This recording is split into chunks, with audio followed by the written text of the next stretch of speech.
랍비 예수님, 그래서 가르치시는 예수님과 율법에 대한 적용의 문제를 오늘 말씀을 나누도록 합니다. 예수님에 대한 그런 의문과 갈등이 이제 고조되어 가는 그런 단계에 있습니다. 그래서 예수님께서 백성들에게 말씀을 가르침에 유대인들이 그 사실을 갖고 이제 예수님을 공격하기 시작합니다. 백성들을 가르치는 것은 아무나 가르칠 수는 없습니다. 오늘날에도 성지순례나 그런 데 가면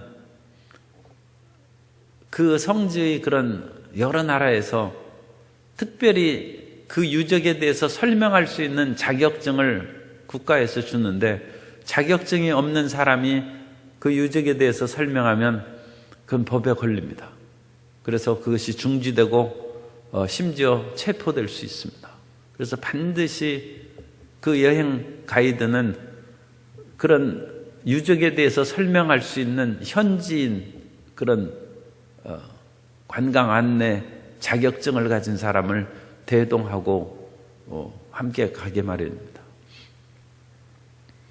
일반 유적에 대한 그런 설명도 그 나라에서 물론 거기도 많은 사람을 취직시키기 위해서 하는 것이죠.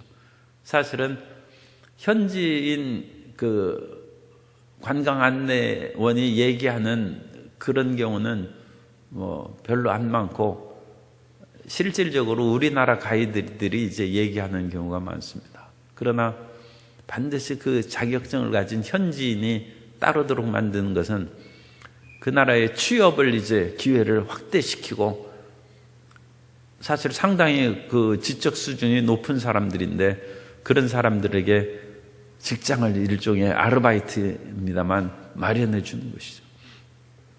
하물며 공식적인 그런 가르치심은 반드시 자격이 있어야 됩니다. 오늘날 학교에서는 공식적인 교사 자격증이 있는 것이죠. 더군다나 유대인들에게 있어서 율법을 가르치는 일은 당연히 율법을 가르치는 자격이 있어야 그것이 합법적으로 인정이 되는 것이고, 그들의 자격은 이제 랍비, 이스라엘의 그런 선생이 그 자격을 가지고 있습니다. 그래서 그 누구누구 랍비의 제자는 또 그와 같은 자격을 갖는 것이죠. 동양식으로 얘기하면 인가를 받아야 돼. 그래서 아무나 내가 도를 깨달았으니까 내가 진리를 선포한다, 그래가지고는 안 되고, 내가 누구의 인정을 받았냐, 인가를 받는다고 그러죠. 오늘날 인가를 받는 것은 이제 법적으로는 학위를 받는 것이죠. 학사 학위가 있고 석사, 박사 학위가 있고, 그런 학위를 통해서 그런 학문에 대해서 얘기를 하는 것입니다. 이런 것들이 이제 오늘날은 너무 치밀하고 세부적으로 되어서 그런 인가에 대해서 가짜 박사 학위에 대한 논란이 나타나고, 또 그런 것을 썼음에도 불구하고 과연 인정받을 만한 사람들의 그런 그 글을 인용해서 그와 같은 학위 논문을 쓰거나 말을 하느냐, 그것을 조사할 수 있습니다. 그런데 유대인들은 이미 3, 4천 년부터 메소포타미아 문명이 인류 고대 문명 가운데 가장 첫 번째 등장한 것이 메소포타미아 문명입니다. 그리고 그 메소포타미아 문명 가운데서도 가장 먼저 시작한 것이 수메르 문명이고, 수메르 문명의 마지막 단계의 왕조에서 살아갔던 사람이 아브라함입니다. 그러니까 이스라엘의 그런 그 문명화되고 이 신앙에 있어서의 첨단을 가는 것은 세계적입니다. 그 당시로부터 사실은 세계적인 수준에 있었다고 할 수 있습니다. 그러니까 예수님 당시에서는 더 말할 것도 없죠. 그런데 예수님께서 가르치시니까, 아니 이분이 누구 인가를 받았냐, 어떤 랍비 제자냐, 그것들을 자기들이 조사하고 따지는 것입니다. 예수님께서 무슨 자격으로 이것을 가르치느냐. 그러면서 유대인들이 놀랍게 15절입니다. 여기에 이르되 이 사람은 배우지 아니하였거늘. 배우지 아니하였던 것은 랍비 문화가 아니라는 것입니다. 어떤 그 당시에 특별히 사도 바울은 가말리엘 문화에서 공부를 했습니다. 그러니까 이 사도 바울은 가르칠 만한 그런 자격이 있는 것을 그 유대인이나 주변 사람들도 인정을 했겠죠. 그런데 예수님은 그런 랍비 제자가 아닌데 어찌 글을 아느냐? 그러니까 단순히 글을 안다는 것보다는 어찌 학문을 알겠느냐? 유대인들이 그 하는 얘기 가운데 랍비 메이르 학파의 주장은 만일 어떤 사람이 성경을 배웠지만 미시나를 배우지 못하였다면 그는 교육받지 못한 것이다. 그러니까 성경을 아는 정도로는 가르칠 자격이 없다는 것입니다. 랍비들의 그런 문헌을 모아놓은 미시나를 알아야 되고, 만일 그가 성경도 미시나도 배우지 않았다면 그는 짐승과 같다. 상당히 심한 말을 합니다. 성경도 모르고 미시나도 랍비 글도 모르는 사람은 그것은 사람의 그런 모습으로 살아가고 있지만 진리에 있어서는 짐승과 같다. 그래서 그런 자기 랍비들의 가르침을 이어받는 것을 굉장히 중요하게 여겼습니다. 그런데 예수님께서 놀라운 말씀을 하십니다. 16절에 내 교훈은 내 것이 아니요 나를 보내신 이의 것이니라. 나는 랍비한테는 안 배웠다. 그런데 하나님께로부터 배웠다는 것입니다. 나를 보내신 이의 것이니라. 이런 경우는 이제 동양식으로 얘기하면 득도하는 것이죠. 근데 예수님은 본래가 하나님이시기 때문에 하나님의 뜻을 알고 주님의 뜻을 이제 준행하는 것으로 가르치는 것입니다. 모든 사람에게 이런 말씀을 이제 적용할 수는 없습니다.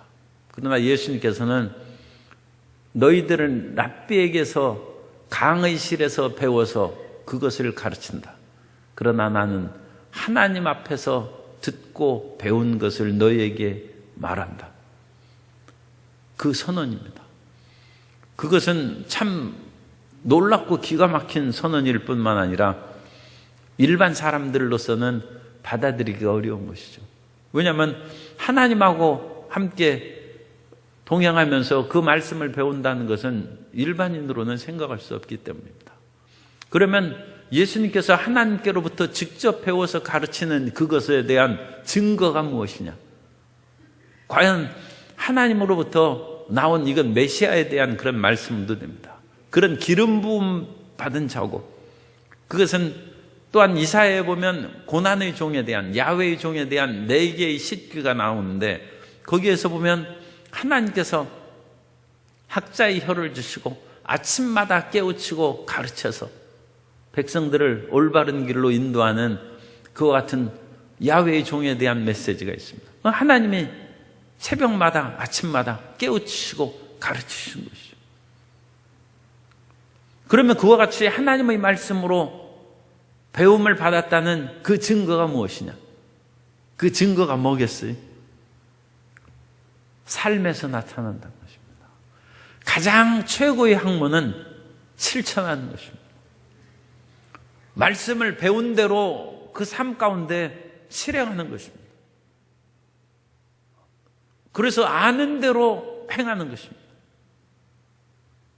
아무리 많이 알아도 실천으로 나오는 것이 하나도 없다. 그건 헛된 지식이죠. 헛된 지식. 오늘날 많은 사람들의 지식이 헛된 지식이 해당하는 경우가 많이 있어요. 배운 것은 많은데 이웃 사랑을 실천하지 않아요. 배운 것은 많은데 자기 욕심에 가득 차서 오히려 그 배운 것으로 인하여 남을 속이고 도둑질하고 노략질한다는 것입니다. 그것을 옛날 우리 동양에서는 위인지학이라고 했어요. 다른 사람을 위한, 위인, 여기에서 그 사람인자는 보통 다른 사람을 말합니다. 다른 사람을 위한 학문이다. 오늘날 우리는 위기지학, 자기를 위한 학문을 해서 그 말씀을 배운 대로 자기 자신을 닦고 갈아서 올바른 사람이 되고 실천한 사람이 되는 학문이 아니라 요즘에는 머리만 가르치는 공부를 시킨다는 거예요. 그래서 많이 배운 사람이 더 능숙하게 나쁜 짓을 하고 더 능숙하게 나쁜 짓을 감춰버립니다. 피할 길을 아는 것이죠. 그래서 많이 배울수록 법망을 피해서 빠져나간다는 것입니다. 그 배우지 못한 사람은 가벼운 것으로 인하여 그냥 교도소에 들어가 있고, 그 사람들이 보면 더 잘못한 사람은 그 법망을 빠져나가가지고 세상 밖에 있으니, 옛날에 교도소 신방 갔을 때 들은 얘기입니다.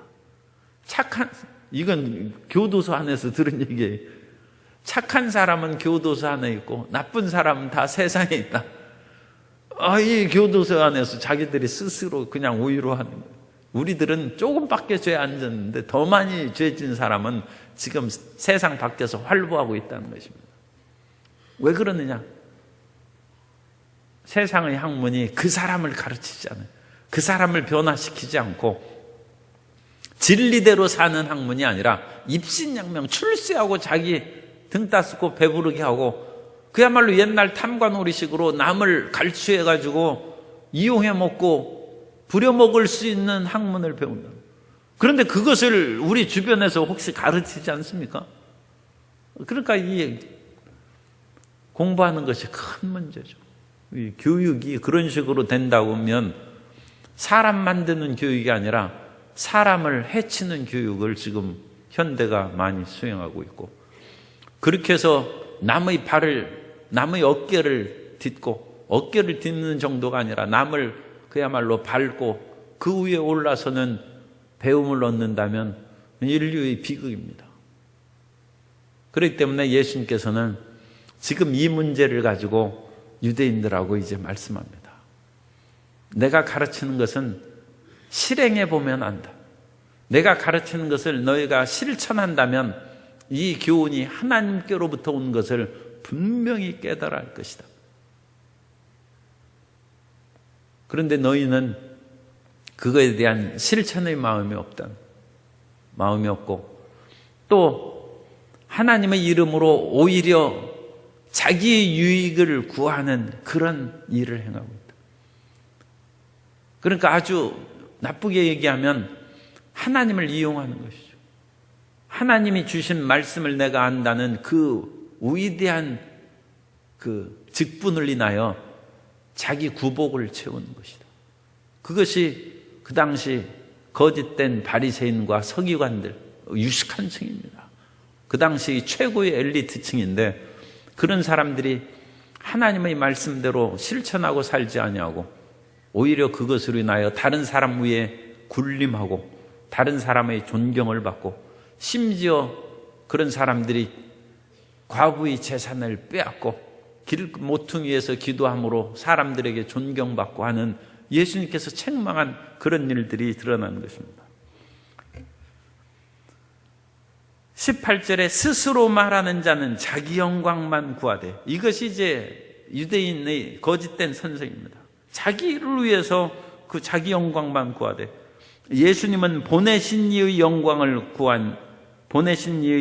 이제 구하죠. 그러니 참되다는 것입니다. 그래서 그 속에 불의가 없다. 사도 바울도 로마서에서 그렇게 얘기합니다. 다른 사람을 가르치는 자가 너 자신은 가르치지 않느냐? 도둑질하지 말라 하는 내가 오히려 도둑질하느냐? 그렇게 책망하고 있습니다. 우리 마음에 하나님 앞에서 항상 진실된 것인가를 우리가 살펴볼 필요가 있습니다. 과연 주님의 뜻을 행하는 정직하고 진실한 마음이 항상 내 마음에 있는가? 그것을 생각하고, 내가 말하는 그것을 나는 행하려고 애쓰고 있는가? 그것이 그 사람의 신앙의 그 올바른 상태를 재는, 그러니까 미세먼지만 측량할 것이 아니라 대한민국의 그런 교육과 또 사람들의 심성이 과연 바른지 그것도 측량해야 해요. 그것을 재서 올바르게 해야지. 정말로 국가와 민족과 모든 국민들을 위해서 그런 국회의원들이 열심히 일하고 스크럼을 짜고 그와 같이 일을 하는지, 아니면 자기 구복을 채우기 위해서, 유익을 위해서 그렇게 하는지, 그것이 이제 성숙된 나라의 모습이고, 우리가 추구해야 될 그것은 그러한 성숙하고 모든 사람들에게 하나님의 선과 정의를 드러내는 그러한 민족과 교인이 되는 것이 주님을 기쁘시게 하는 길이 되는 것입니다. 그런데 유대인들은 그런 것들에는 지금 많이 멀어져 있어요. 물론 그 당시에도 진실된 그런 유대인들이 있겠죠. 그러나 그런 것들이 많이 멀어져 있습니다. 그래서 그 사람들은 끊임없이 율법을 지킨다고 하면서 진리를 말하는 예수님을 죽이려 하고 있다. 19절부터 24절까지는 이제 율법을 지키는 그 문제에 대한 진실성을 예수님께서 깨우쳐주고 있습니다. 19절에 모세가 너희에게 율법을 주지 아니하였느냐? 너희 중에 율법을 지키는 자가 없도다. 이 사람들은 율법 지키기 위해서 사는데 예수님께서 보시기에 율법 지키는 자가 없어. 왜냐하면 예수님께서 하나님의 진리를 증거하며 예수님을 죽이려고 한다는 것입니다. 모세는 나와 같은 선지자를 하나님께서 보내주실 것이다. 그래서 모세가 약속한 선지자가 이제 예수님입니다. 메시아에 대한 그런 예언이니까. 그런데 모세 율법을 안 지키죠. 왜냐하면 모세가 얘기한 메시아가 예수님께서 이 땅에 오셨는데 오히려 예수님을 해하려고 하니까 모세가 가르친 율법을 안 지키는 것이고, 그들은 머릿속에는 율법이 들어있어도 실제 삶 가운데는 전혀 하나님의 율법이 없는 것입니다. 그런데 이 무리들은 지금 아직은 그와 같은 유대인 지도자들이 예수님 죽이려는 그런 일을 잘 모르고 있습니다. 그래서 이 무리가 대답하되 당신은 귀신이 들렸도다. 누가 당신을 죽이려 하나이까? 이 사람들은 아직 유대 지도층들의 예수님 죽이려는 음모를 이제 모르고 있습니다. 그러나 예수님께서는 그 당시의 그런 여러 가지 분위기와 상황을 이제 분명히 말씀하고 있는 것입니다. 그래서 21절에 예수께서 대답하여 이르시되 내가 한 가지 일을 행하며 너희가 다 이로 말미암아 이상히 여기고 나를 해하려 한다. 그 말씀입니다. 그러면 여기서 한 가지 일을 행하며 그 한 가지 일은 예수님께서 안식일 날 베데스다의 병자를 치료한 것입니다. 그래서 예수님께서 안식일에 병을 고친 그 일을 가지고 안식일을 어김으로 예수님은 하나님께서 보내신 분이 아니다. 그렇게 유대 지도층들은 그걸 가지고 이제 공격하는 것입니다. 그런데 예수님께서는 내가 안식일에 베데스다의 병자를 고친 그것이 잘못된 것이 아니라는 것을 지금 여기에서 이제 변증하고 계십니다. 그것은 너희가 안식일에 할례를 행하지 않느냐. 그래서 모세의 율법을 지키기 위해서 안식일에 사람은 어떤 그런 치료하는 일이나 사람을 구원하는 일이나 어떤 일을 하면 안 됩니다. 자기 밥을 먹는 그런 일도 미리 준비해 놨다가 그것을 먹어야지 그날 안식일 날 요리를 하고 그러면 안 되는 것이죠. 그런데 할례를 행하기 위해서는 부지런히 움직이고 온갖 일을 해야 되는데 그 할례의 법을 지키기 위해서 안식일을 어긴다는 것이죠. 그리고 그 안식일을 어기는 것을 오늘날 쉴 수 없이 해오지 않느냐. 그런데 나는 단 한 번 안식일에 베데스다의 병자를 고친 것뿐이다. 나는 한 번 안식일을 너희들의 관점으로 어겼다면 한 번 어겼고, 너희들은 지금까지 쉴 새 없이 너희 자녀들에게 할례를 행함으로 안식일을 범하는데 누가 더 내가 율법을 지켰다면 더 지켰다고 할 수 있느냐. 예수님이 한 번 어겼으니까 오히려 지킨 것이고, 유대인들은 지금까지 무수히 어겼으니까 안식일을 범한 것이죠. 그러니까 그 경중을 가지고 얘기하면 유대인들이 할 말이 없어요. 마치 겨묻은 그런 옛날에 개가 겨묻은 개를 나무른다고 그런 식으로 잘못 얘기하는 것이 되는 것이죠.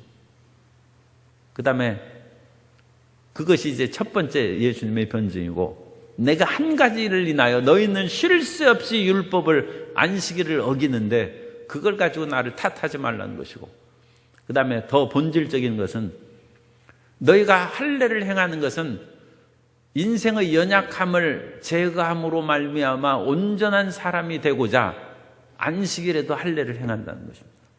그 사람에게는, 유대인들에게는 248가지 지체가 있다고 했어요. 248가지 지체 중에 한 가지 지체를 제거함으로 말미암아 정결하게 하는 것이 안식일, 그 할례입니다. 그러면 너희는 248분의 1의 하나의 일을 행함으로써 안식일을 범했어요. 나는 이 베데스다의 병자가 38년 동안 신음함으로써 온몸에 병이 들었는데 그 전신에 병든 사람 248가지 지체가 다 망가진 것이죠. 그 지체를 내가 온전하게 하느라고 안식일 날 일을 행했는데 얼마나 더 가치 있고 중요한 일이라는 거죠. 그런데 그것을 가지고 나를 탓할 수가 있느냐. 너희는 한 지체 일부분을 온전케 하기 위해서 안식일에도 할례를 행하는데 나는 전신을 치료하는 일을 행했는데 그것을 가지고 나를 비난할 수 있겠느냐. 예수님께서 이와 같은 말씀을 행하고 23절입니다. 모세의 율법을 범하지 아니하려고 사람이 안식일에도 할례를 받는 일이 있거든 내가 안식일에 사람의 전신을 건전하게 한 것으로 인하여 248분의 1의 한 가지를 위해서 할례를 행하는데 내가 온 전신을 베데스다 연못가에서 누워있는 사람을 치료함으로 안식일을 범했다고 나를 그것을 탓할 수 없다. 예수님께서 이 땅에서 어떤 랍비 제자라든지 또는 예루살렘의 명문 가문의 출신이 아니라는 그런 외모로 나를 판단하지 말라는 것입니다. 공의롭게 판단하라. 사람은 외모로 사람들을 판단하고 그 사람을 지지하고 후원하는 일이 많습니다. 아, 이 사람은 우리가 아는 그런 귀중한 정치 가문의 출신이거나 아니면 유력한 그런 집안의 사람이다. 그럼으로써 그런 사람을 조금 봐주거나 잘 대해주고 어떤 그런 낮고 또 별로 재산이라든지 이름난 그런 것이 없으면 그런 사람에게는 엄정한 법의 잣대, 사실은 엄정하다기보다는 외모로 그를 판단해서 어려움에 빠뜨리는 것이죠. 그런 일들이 세상에는 많이 있습니다. 사실은 3700년 전에 나온 함무라비 법에도 그렇습니다. 함무라비 법전이 나오던 그 시대에도 이미 귀족과 평민이 있는데 평민이 귀족의 눈을 상하게 하면 죽습니다. 그런데 귀족이 평민의 몸을 상하게 하면 돈으로 물어주면 됩니다. 함무라비 법에 그렇게 되어 있어요. 귀족과 평민이 대우하는 법 조항이 그게 틀립니다. 그런데 그와 같은 것이 사실은 오늘날까지도 전혀 영향력이 없다고 할 수 없죠. 그래서 외모로 사람을 판단하지 말고 공의로 모든 것을 하는 것은 심히 어려운 일이지만 그것이 우리의 과제입니다. 그것대로 시행해야 참다운 민주사회가 되는 것이고 참다운 공의로운 사회가 되는 것입니다. 그래서 외모로 사람들을 판단하고 그러면 그게 그 잣대가 올바르지 못하죠. 예수님께서도 이 말씀을 하셨은즉 예수님께서도 우리식으로 얘기하면 좀 억울한 그런 비난을 받으시는 것입니다. 오늘 예수님께서 우리에게 가르친 말씀은 내가 가르치는 것을 가지고 어디에서 배웠는지 어떤 랍비 문화인지 그 제자인지 그거 지금 따지지 말라는 것입니다. 내가 가르치는 것을 실천함으로써 이 가르침이 하나님께로부터 온 것임을 알아야 되는 것이고 너희가 지금 머릿속에 많은 것을 알고 있다고 그걸 내세우지 말고 그것을 얼마나 행하고 있느냐 그것이 중요한 것이다. 그리고 이제 그와 같은 신뢰를 들어서 너희는 율법을 지키고 안다고 하지만 사실 율법대로 살지 않지 않느냐. 내가 베데스다 연못가에 있는 38년 된 병자를 안식일에 치료했지만 그 한 가지 일로 인하여 나를 이상히 여기고 안식일을 범하는 사람이라고 죽이려고 하는데, 사실은 너희와 너희 자녀들은 이제까지 수천 년 동안 안식일에 할례를 행함으로 율법을 범했다는 것입니다. 그럼 할례를 행하는 거하고 이 베데스다 병자 고치는 거하고 어떤 관계가 있느냐? 할례는 몸의 지체의 한 부분을 온전케 하기 위해서 할례를 안식일에도 행한 것인데, 나는 전신을 온전케 치료하는 일을 행했다. 그러면 예수님이 더 안식일을 지킨 것이고 예수님이 더 율법을 지킨 것이죠. 그런데 그 한 가지 외적이고 형식적인 할례, 그것을 진행한 것을 올바르다 하고 전신을 온전케 한 예수님은 오히려 비난하는 것은, 그리고 너희는 수없이 잘못을 범해왔고 예수님께서는 지금 드러난 것으로는 베데스다 연못가에 한 번 안식일을 어긴 것인데 이 한 번을 가지고 나를 이상하게 여기고 죽이려고 합니다. 그리고 이 두 가지 사실을 봐도 너희는 불공평하고 외모로 사람을 판단하는 것이고 공의롭지 못하다는 것입니다. 예수님께서도 그 당시에 얼마나 사람들에게 이와 같은 오해를 받고 마음이 답답하셨으면 예수님이 자기 변증을 하는 것이죠. 그래서 우리가 올바른 것은 자기를 드러내되, 또한 예수님께서도 이와 같이 억울한 일을 당한 것을 기억하고 우리가 끝까지 하나님을 참고 믿고 의지해 나가면 주님께서 예수님을 그 모든 것을 다 억울한 것을 풀어주시고 죽음에서 부활하고 승천하게 하신 것처럼 우리 삶의 문제도 해결되고 우리가 신원하는 것이요, 원한이 갚아져서 우리를 높이시고 세우시는 은혜의 역사가 일어나게 될 줄로 믿습니다.